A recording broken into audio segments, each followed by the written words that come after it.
আমার ইলিশ কাটাটা খুব সুন্দর লাগছে।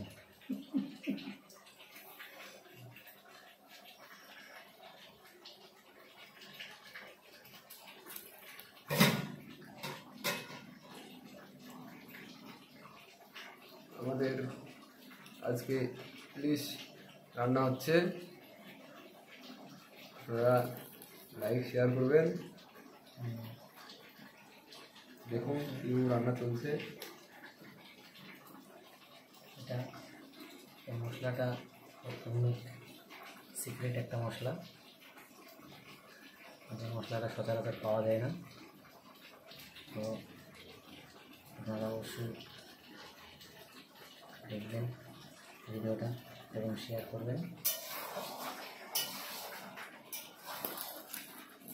অরিজিনাল ইলিশ, চাঁদপুর বরিশালের ইলিশ, যেটা অনেক বেশি সুস্বাদু এবং টেস্টি। এখনই গন্ধে মাতোয়ারা হয়ে যাচ্ছে পুরো ঘর ইলিশের গন্ধে।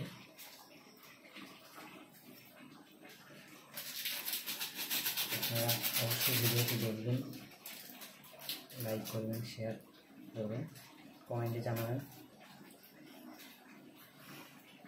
কার কার ইলিশ মাছ প্রিয়।